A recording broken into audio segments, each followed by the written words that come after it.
అమ్మ చాలా రోజుల తర్వాత నా మినీ వ్లాగ్ అయితే మీతో షేర్ చేసుకుందామని చిన్న మార్నింగ్ రొటీన్ అయితే షూట్ చేశాను, చూసేయండి. ఇవాళ ఫ్రైడే కదా, ఫ్రైడే అంటేనే బిజీస్ ఉంటాయి. ఇంకా మరి ఇవాళ ఫ్రైడే పిల్లలు స్కూల్కి వెళ్ళారా? స్కూల్కి వెళ్తే ఏం బాక్స్ పెట్టారు కామెంట్స్లో చెప్పడం మర్చిపోకండి. ఈవినింగ్ స్నాక్స్లోకి అది ఇంకా రేపు ఇడ్లీ వేద్దామని మినపప్పు కూడా నానబెట్టుకున్నాను. ఇక్కడ పోహా కూడా కొంచెం వాటర్లో వాష్ చేసి సాల్ట్ అయితే వేయలేదు, పక్కకైతే పెట్టేశాను. ఇంకా ఇక్కడ చూసారా, నేను పప్పు చారు చేద్దామనేసి పప్పు ఇంకా అదంతా స్టవ్ మీద పెట్టాను. అది 2 విజిల్లు రాగానే ఇలా పొంగిపోయిందనమాట.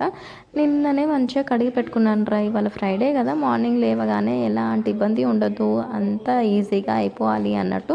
ఇంకా చూడండి, డబల్ పని అయింది. మళ్ళీ స్టవ్ అంతా క్లీన్ చేసుకొని మళ్ళీ స్టార్ట్ చేశాను. ఇంకా పప్పు అయితే ఉడికింది, పక్కకు పెట్టేసి ఇంకా పోపు పెట్టుకోవాలి కదా. ఇంకా అందులోనే కొంచెం ఎక్స్ట్రా ఆయిల్ వేసేసి ఇలా వడియాలు కూడా వేయించేసుకున్నాను.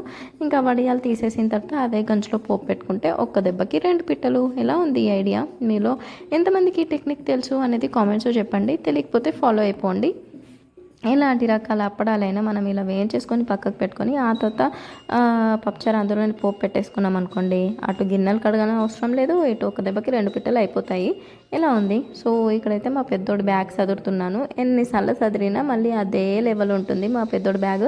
ఏంటో ఈ పిల్లలు, అమ్మాయిలే బెటర్ రా అనిపిస్తుంది నాకు ఒక్కొక్కసారి. ఎంత నీట్గా ఉంచుకుంటారు అమ్మాయిలు, బుక్స్ అయినా లేకపోతే బ్యాగ్ అయినా ఏదైనా.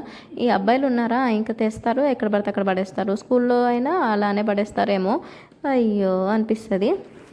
ఇంకా నేను వాటర్ తాగేసి వాటర్ బాటిల్ కూడా ఫిల్ చేసి పెట్టేశాను పక్కకి. ఇంకా ఈ బుక్స్ కూడా సర్దేశాను అనుకోండి, ఒక పని అయిపోతుంది. ఆ తర్వాత మళ్ళీ వెళ్ళి పప్పుచారు చేసుకోవాలి. ఇంకా టమాటోస్ క్యారెట్ ఉంటే అది కట్ చేసి పెట్టుకున్నాను.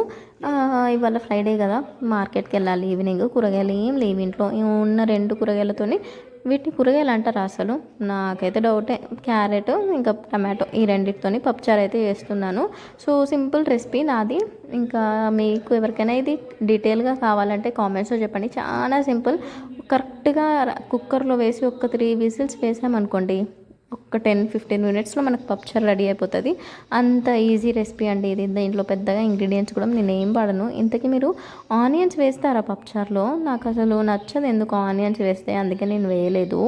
ఇంకా పక్కకైతే మళ్ళీ లైక్ చేసి సబ్స్క్రైబ్ చేసుకోరు మరి, ప్లీజ్. ఉంటాను. See you also. ఇంకొక షార్ట్లో కలుద్దాం. ఇంతకీ ఏ వీడియోస్ నచ్చుతున్నాయా?